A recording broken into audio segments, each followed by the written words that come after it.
I think it's a wonderful initiative, really. The fact of actually looking to people that are close to you to actually have someone to talk to get some things off your chest. I know when I was suffering depression while playing AFL football, one of the big things was I had a lot of friends and a lot of close family, but I never confided in anyone. And I always say to people, I don't have any regrets about anything. I've done some wrong things, I've done some right things, I've played some good footy, some bad footy over the years at a professional level. But the only thing that I would change out of all of those ups and downs and roller coaster ride of life is the fact that I never told anyone I was struggling with depression. I never actually mentioned to someone that I wasn't okay. And the fact of that is that I dealt with depression for probably 3, 4, 5 years and found myself in a really terrible situation. I got to the stage where I was ready to take my own life. So I had a choice to make. I mean, do I go down that path? Do I ask people for help?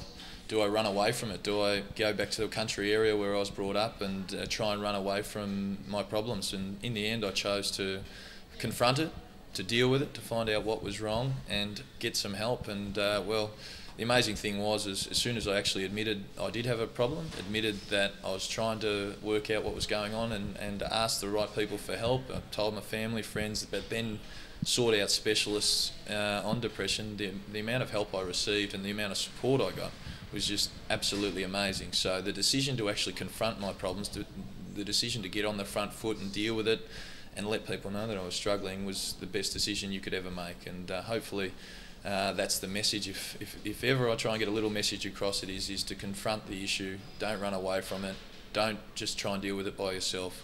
Let people into your life and get as much help and as much resources from outside as possible so you can learn more and get yourself back to being healthy. I think deep down I knew all along I was suffering. I knew there was something wrong, but I didn't have a handle of what it was and I didn't know how to help myself. I didn't realise that by seeing doctors, by seeing specialists, by talking to people was actually the first steps of getting myself through. I was really worried of what people would think of me.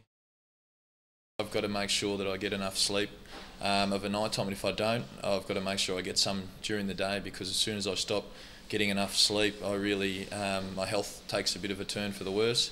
The other thing is just being healthy, eating good foods, cutting down on the amount of alcohol I drink, because that certainly doesn't help with my depression.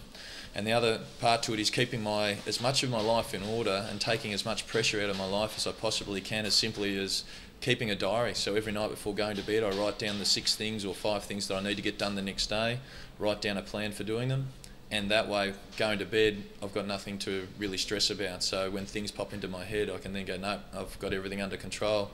That way I can get that sleep that I desperately need.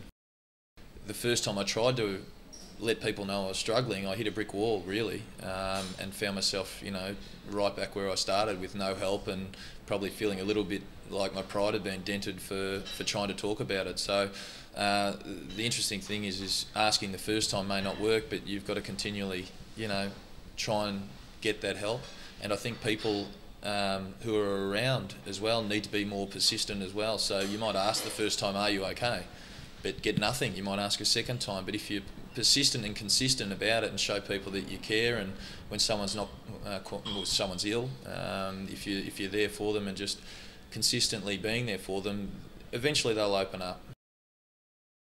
I was ready to probably give up on a lot of things, friends, family, AFL football, and pretty much my life, because I was carrying this huge burden around all by myself. So the whole "Are You Okay?" initiative really touches a spot with me, and it's really fantastic.